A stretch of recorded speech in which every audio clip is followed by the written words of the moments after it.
Not Nerd Podcast, Episode 310, Consummate Professional.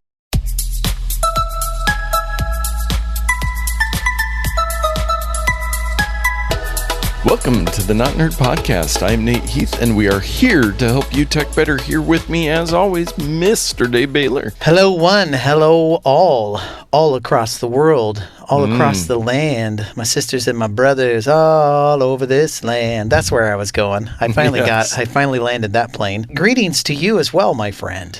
Yes, we're back with another episode. And before we get too deep into the tech here, I wanted to apologize for the quality of audio last week. It was a little subpar, so my apologies on that. We kind of went fast and loose on some of the stuff, and we paid for it, and so did your ears, I'm afraid. Yes, I was eating my microphone, as I often do, and overexcited and popping peas. And I had a hum that mysteriously comes and goes sometimes, and I think I've eliminated the problem.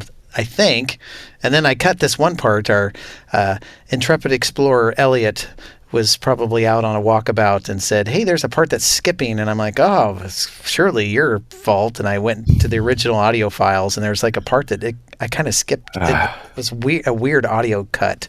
And I'm like, that's on me, my friend.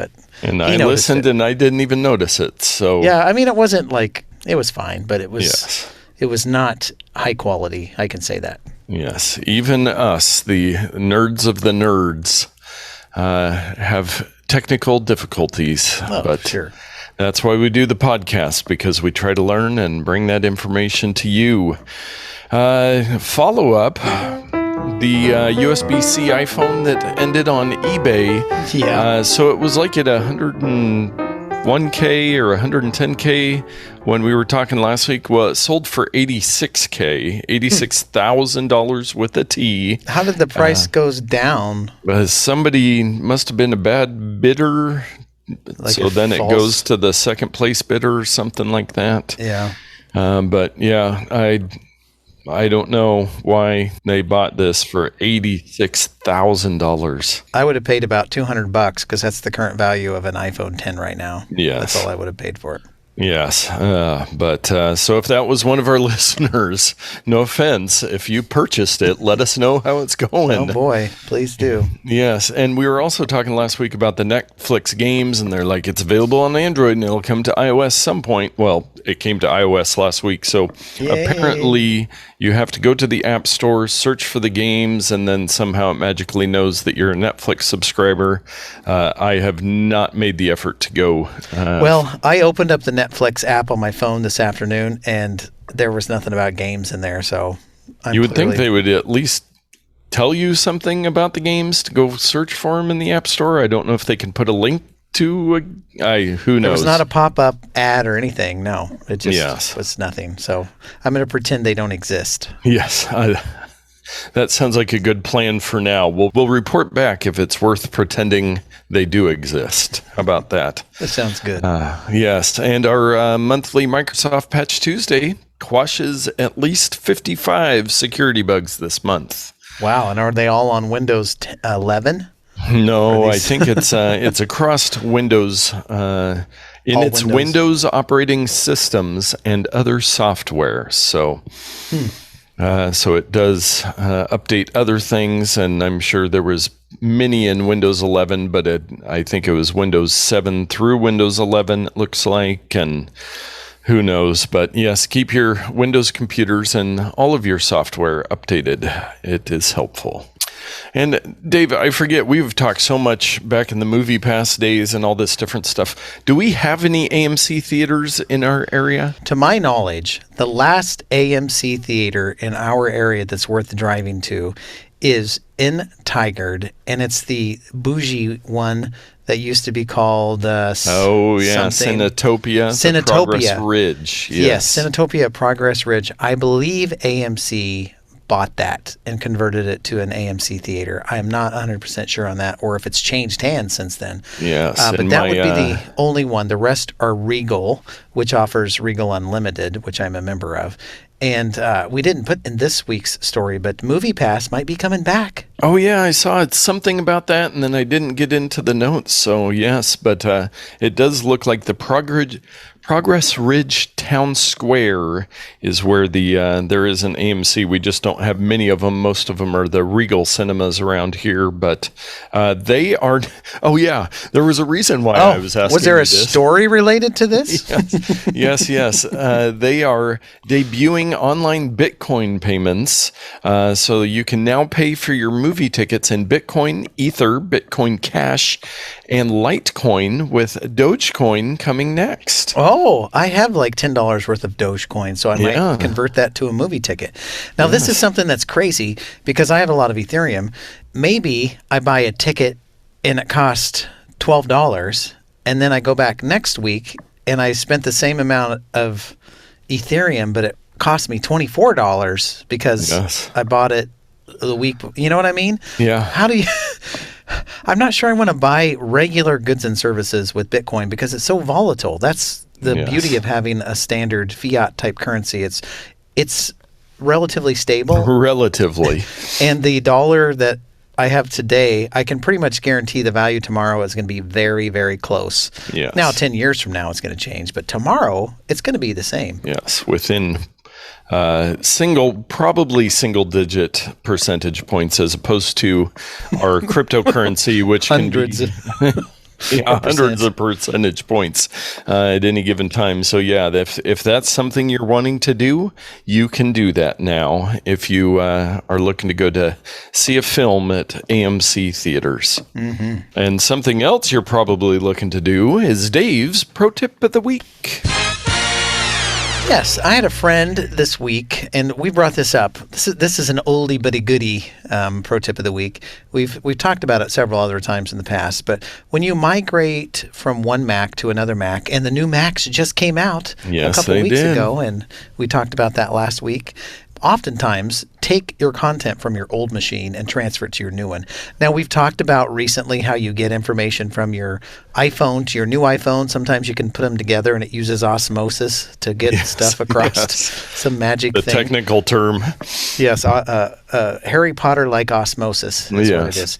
And then on your computer, there is a similar feature. Well, we don't upgrade our computers as often, so you may not know about this. But Migration Assistant is an application that has existed on Macs and is part of the operating system going pretty far back. I mean, my thoughts are is you probably do not have a Mac in your possession that does not have Migration Assistant on it. Now, I do. Nate might, but those listening probably do not. Hopefully not. Well, I've got a Macintosh 128 sitting around here somewhere. Ooh. It's doesn't even turn on. But anyway, Migration Assistant. If you have an old Mac and you want to transfer it to a new one, here's what you do. You can put both computers on the same network. They could be wireless. It could be through the network. And you can even tether an Ethernet cable from one Macintosh to another Macintosh, fire up Migration Assistant on both machines, and on the old machine, it'll say, hey, do you either want to transfer information to this Mac or send it to another Mac? And you say, send it. And on the receiving Mac, you say, I want to bring information in.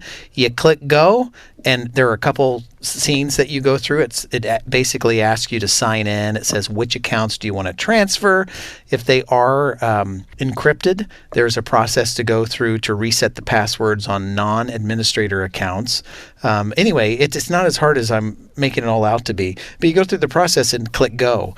And depending on the method that you use to tether these computers together is the amount of time that you're going to have to wait.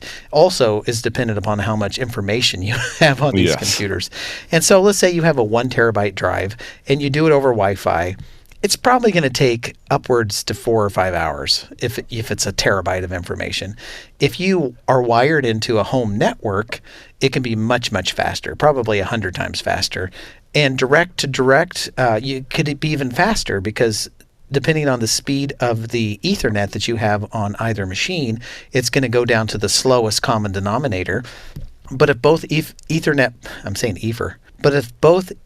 ports support gigabit Ethernet, it's going to transfer it pretty darn fast, provided you have an Ethernet cable that supports gigabit. And as an owner of a new MacBook Pro M1 Pro laptop, and I transferred from my 2019 laptop, I will one better you on the networking Ethernet. I used, and I have a Thunderbolt 4 cable, but... Oh, la-ti-dod. Yes. How many hundreds of dollars did you pay for that beauty? It was a previous pick of the week. Go back and look. It wasn't too bad, but my old laptop had Thunderbolt 3 and my new one had Thunderbolt 4. And as you know, I'm a data hoarder, so I have nearly 2 terabytes of data on my computer at any given time.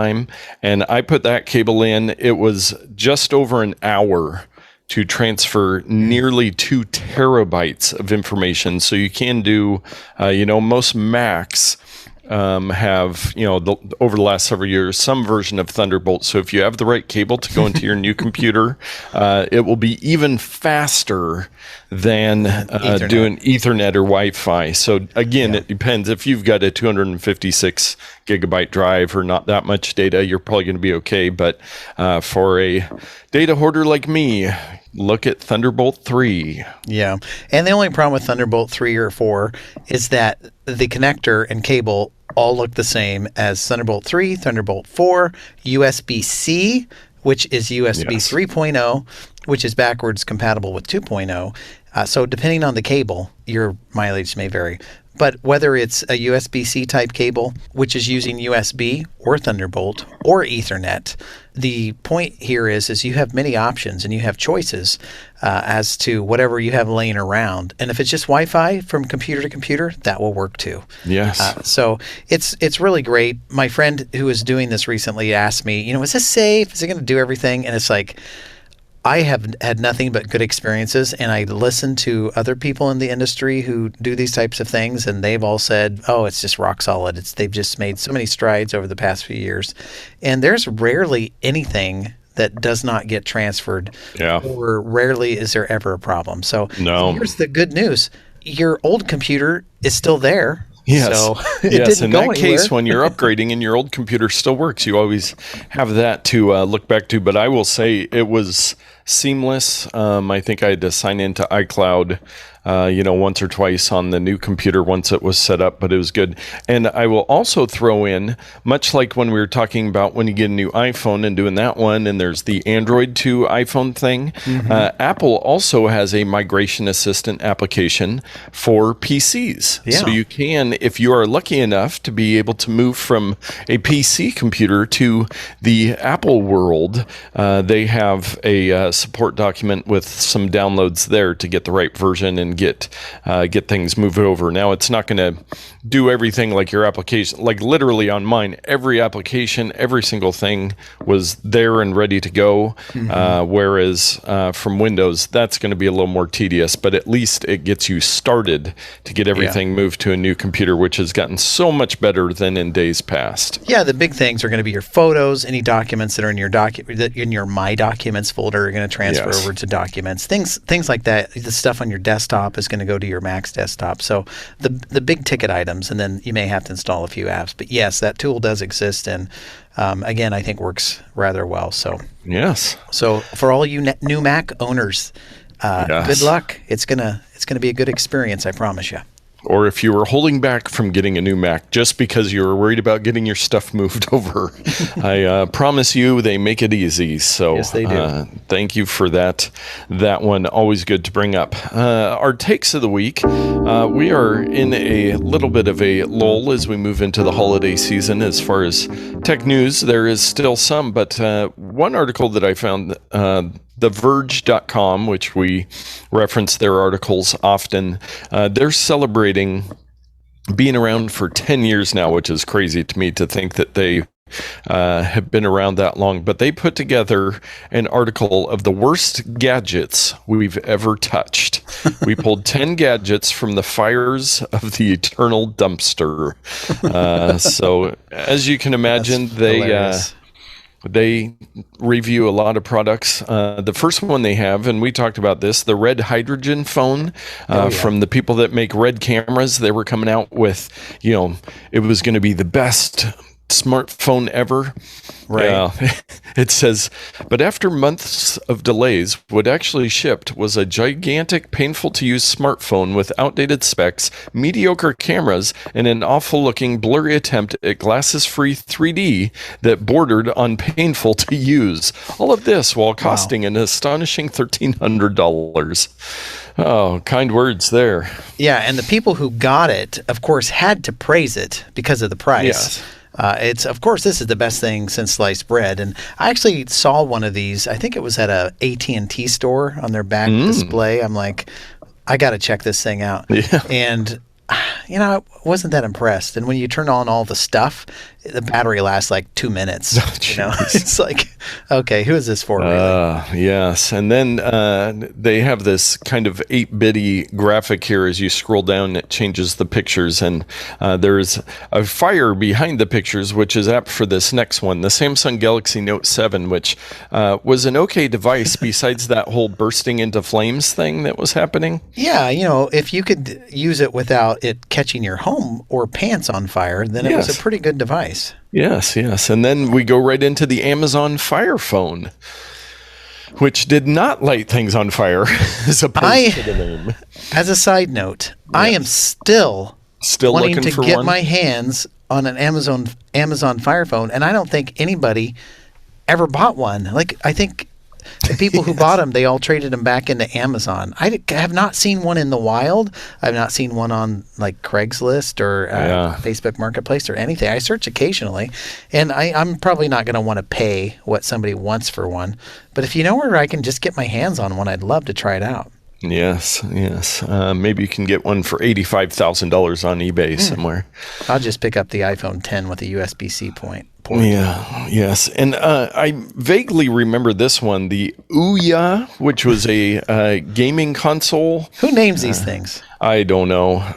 It was supposed to be the fourth console in the console wars and went Kickstarter and then went kaput. Yeah. That was not a good one. The Google Nexus Q. Now, this looks like a modern Amazon Echo device. Yes. So it was kind of a dome one. It was just one of their earlies. Now they have all the Nest speakers and Wi-Fi routers and Chromecast and stuff. But the Nexus Q was early in their process. And again, there's probably somebody using this to the very day who says it's the best thing, and would never change it. You're going to have to pry this from my cold, dead hands. Yes. And the next one is early Android tablets, which I would extend to most all Android tablets are not great products. So I don't know that they've gotten any better than the early ones. I would take out the adjective early, and I would say it is all of them. Yes. The BlackBerry Playbook, which was another tablet that who cares? Nobody. Now, the Microsoft Lumia 950, the Windows Phone. This is another thing that you've been very excited about is Windows Phone. Yes, I have. What is it on the back? It's the exact one. I've got the 640 back there. No, not the 950. Oh man, if I had the 950, I'd probably cry and go to heaven. This would be perfect if I had that sucker. Just think of all the tiles I could flip back and forth with that thing. Yes. And then they talk about the MacBook Butterfly keyboard, which was very polarizing. Not everybody hated it as much. And to put it in the same pile as this other stuff, but in the tech bubble, it is something that is very much when Apple does, in my opinion, so few things wrong, especially in the design space, that people really focused on that Butterfly keyboard, which is gone now. I mean, there's still computers with it, but yeah, it's just like anybody who brags about being perfect. The second they slip up, people jump on them, and Apple does brag a little bit. You listen to their keynotes. The best laptop in the industry, the thinnest, the quietest, the most powerful. So yeah, this was certainly a dud. Yes, and last on the list, every technological product that Will.i.am touches. Yeah, that guy is a cancer to tech. Yes, like a reverse Midas, everything that Will.i.am's startup touches turns to coal. Oversized earbuds, an illegal car, the Pole's smartwatch. the Dial smartwatch, smart home platform Wink, and a line of overpriced iPhone cases. So, yeah, I mean, I think will.i.am's a great guy, and he is a very forward thinker. Yes. He's very progressive with his music, with technology. I mean, but he needs me to be the guy, the little person on his shoulder when these tech companies come and they say, oh, we're going to do oversized earbuds or whatever. Yes. And I'm going to be like, don't back that one. I wouldn't do that one. Yeah, so I thought that'd be fun to look through over the past 10 years, some of the, and there's many more, and we've talked about them, the, Kickstarter Graveyard or whatever that one was, and all these products. But I guess, and maybe with the Apple keyboard, they felt like they had to throw Apple in there because they're ripping apart Android so much and Google. But I would say that was definitely the least of these. But I am also biased towards Apple. Yes, I am as well. Yes, and in the spirit of hashtag onebackupisnonebackup, our favorite cloud backup service, Backblaze, went public this week. Yeah, they did. And I believe you bought a couple shares. Yeah, both you and I use Robinhood, and they have this new feature where they say, hey, do you want to get early access to IPOs, which is the initial public offering? Formerly, only bigwigs would be able to buy stock before they go public or buy it right when it goes public. And so both you and I were like, sure, we'll support that. So the process is they say, hey, it's going to be between $16 and $20. How much money do you want to put in? And it's like, okay, $100 or whatever. And then both you and I got a message, oh, sorry, you're not special enough. Too bad. But I just went in the same day, later that day after I read the news and read my thing. And I said, it's only moved a few dollars. I'm just going to buy some outright. And so I did, and it was great. And I've made a few dollars on it already. So Backblaze, not only a good backup solution, not only hashtag onebackupisnonebackup, it's also a company that I am an investor in. So now I can say that so that you can see whether our reporting on this product is biased or not. Yes. And it's actually interesting. The article I linked to on CNBC says Backblaze takes opposite IPO route to Rivian, going public on small valuation and minimal funding. So if you haven't heard, we haven't talked about it. Rivian is a new electric truck company. And I want one. I really do. Yes. And so it says the company Backblaze is valued at under $1 billion even after its IPO pop. In the same week, Rivian went public and is now worth over $100 billion. Wow. And they haven't even sold one truck. No. And their market cap now leapfrogged both Ford and General Motors just on the promise of this electric truck that they've announced, which is just crazy. So Backblaze on the other end of the spectrum said, hey, you know what? We're going to go public. We're a small little company, kind of a niche product, and something not everybody pays attention to. But crazy. Rivian. Can you pre-order a truck from them? I think you can. I think it's at like $1,000 to pre-order, but who knows when they're going to ship. And now I'm a little confused just for my listeners out there. Is Rivian stock available to purchase, or is it still going to be available? It is public. It started off, let's look here. It started off just on November 8th. They went public, and it has gone up. It looks like maybe it started around $100, and it's up to $130. I don't know where it started. No. Let me correct myself. It started at $78 a share and is currently at $130 a share. That's really good. I'm sad. Now would not be the time that I would want to get in. No. Again, do not come to me for financial advice. But yes, I will be watching that stock, and if it drops, I'm going to jump in because it'll probably go back up. Now, I am looking at the Rivian, and they have two models, a truck and then more of an SUV. And I like the look of the SUV. Maybe I'm going to buy one of those. That truck, though, and man, we're getting off on a sidestep here. Yes, yeah, this was a Backblaze story, and then I figured we should discuss Rivian at some point on the show. The most innovative feature of the Rivian that I think is that there's a center column behind the back seats. It's like a king cab, and the bed. There is a triangular shaped column that runs horizontally through the center of the truck, and you can buy inserts that slide in there and do various things. One of them is a camping cooking insert, and you open the little flap, you pull out this column, and the legs fold down, the back folds out. It's like this whole transformer type thing. And there's like a cooking stove, a sink with like running water and all this stuff that's inside of this implement that you put inside in your truck. And you can get other things to put in there too. And they've got a camping accessory that goes on the bed that gets you off the ground. It's just incredible, but it costs $1 billion to get all these things. But very innovative. And that reminds me, I'm seeing a photo of it now, of the classic show from the 80s, The Fall Guy. Yeah. And his pickup truck had a similar area. And I remember he had to smuggle a little person in that area of his truck. So basically the same concept. I hope they're getting some royalties on that Fall Guy episode. Well, especially if the little person was a chef, then they ripped off the idea. Yes. And I am bummed to see that the pre-orders reservations are full on the R1S SUV. But then when I look at the bottom and it says it starts at $75,500, and it estimates your monthly payment at $1,106, which as someone who has not had a car payment in nearly a decade, that is frightening to me. Well, when my Dogecoin pops, yes. I'm going to take that $50 or whatever I have, and I'm going to go buy a Rivian. Yes, there we go. We'll get matching Rivians. Little drone talk. We haven't talked much on drones, but... You had me at drone talk. Yes. We knew it was bound to happen. The Iraqi prime minister is safe after drone attack on residence, military says. So somebody took a drone, put some explosives on it.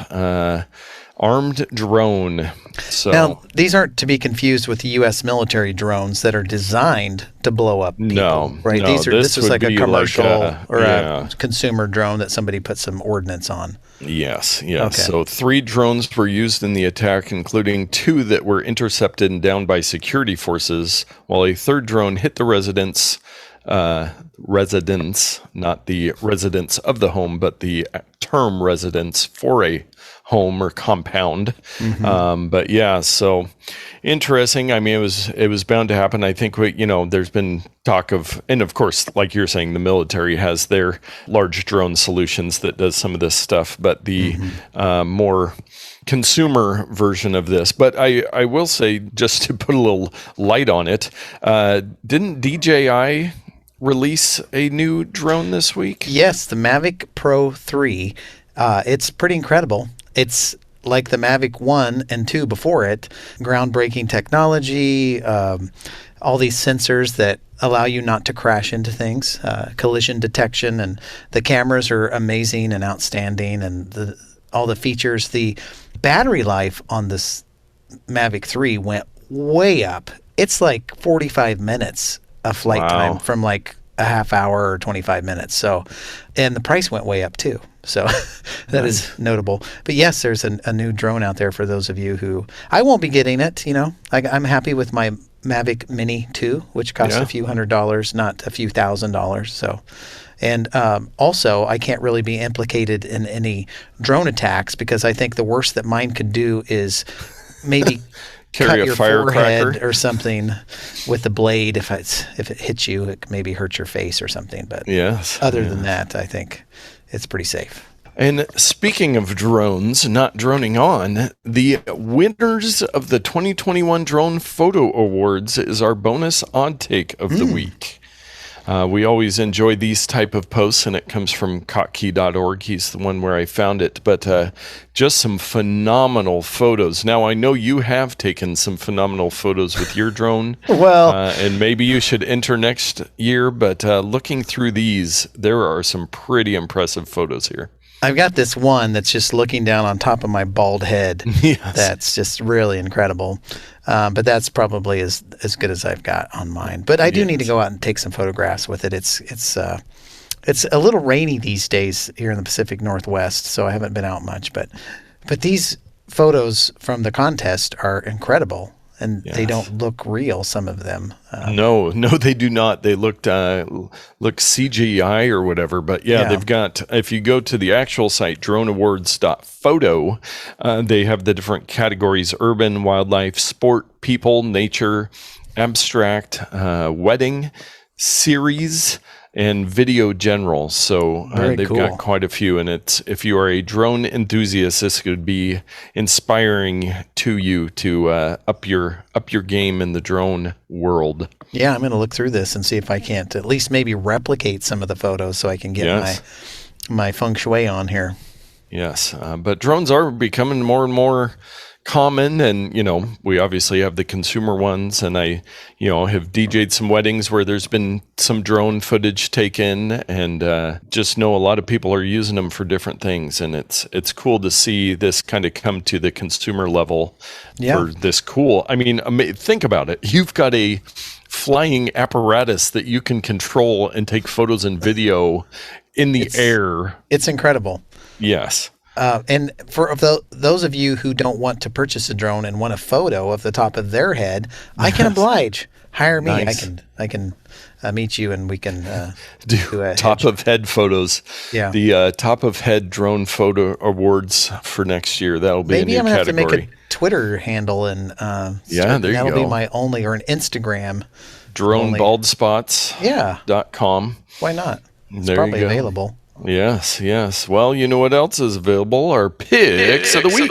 Now, Nate, what if I told you that there was something that had 16,800 pascals of power that you can put in your hand, the power of a tornado in the palm of your hand, Nate? What would you say about that? I would say that you probably have a Wyze handheld vacuum. What? That's not really fair, because I think you were looking at the notes. But, yes. Everyone knows what, you just mentioned 16,800 pascals, and everybody's like, Wyze vacuum, Yes. It was pretty obvious. But I did pick up one of these. The story goes like this. My daughter, who loves to spend money and just goes out and just spends money all the time. For all of you looking for a girlfriend, you cannot date her, okay? Your get-rich-quick scheme here. So she likes to go and take care of her car, and she goes to Target and buys, I kid you not, a Dustbuster brand dustbuster, exactly like the one I had 35 years ago. Yes. And it had the exact same power, attachments, the exact same quality, which was terrible. Yes. Is what I'm going for. Yes. And so she tried it, and she did everything. She's like, it just doesn't work very good. I'm like, come on, man. What are you doing to me? So we put it back in the box, took it back to Target, got her money back. I did empty the trash out that she was able to suck up with it with some dust or whatever. Yeah. So I ordered immediately the Wyze handheld vacuum, and I will say that it sucks, but doesn't. Yes. Yes. It charges via USB-C, which is a little strange. You can't use it plugged in, but you can't usually any of these handheld vacuum cleaners. And then it's got two power modes. You press and hold the button once to go to power mode number 1, and then you tap it a second time to go to super power, suck up a bowling ball mode. And it's got a bunch of attachments. And it was only like $20 or $30 more than the crappy Dirt Devil one that she bought, or whatever it was, Dustbuster. And it's so much better. So much better. So it cost, I think it was around $75 or something like that, which seems high, but you're not going to find any of them for under 50 or 60. Yeah. So, but I do recommend it. So far, it's worked really well. We recently put in laminate flooring in our house, and just to easily go around and suck up stuff in the corner, because I'm still working on some trim and different things. I might get sawdust somewhere, or maybe we spilled some pepper or sugar or something like that on the floor in the kitchen. We can just easily suck it right up with this thing. So, the Wyze handheld vacuum, and no, I cannot control it with my phone. That's the only bad thing. Yes. And then we actually have one of these too. I had pre-ordered it, and I believe I've mentioned before that my wife is a huge fan of cleanliness and therefore vacuum cleaners. So we have a long storied history of me buying vacuum cleaners for her. And I think I'm gonna put the tease out now that next week we will bring my wife on to talk vacuum cleaners, because I can't we wait. have this one and some other products to compare it to. So maybe if you don't need it right now, hold off on the Wyze. Hold off.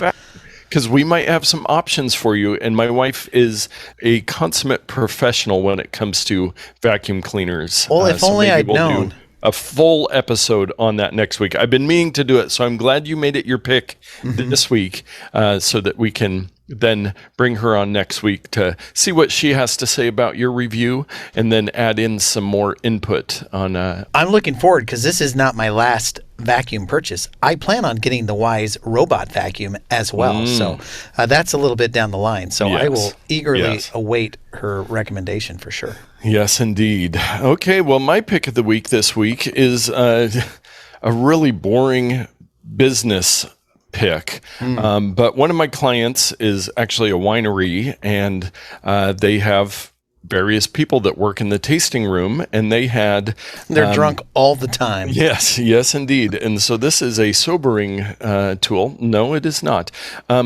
They had about 3 different written calendars and books and notebooks of when people could work, and it was a mess.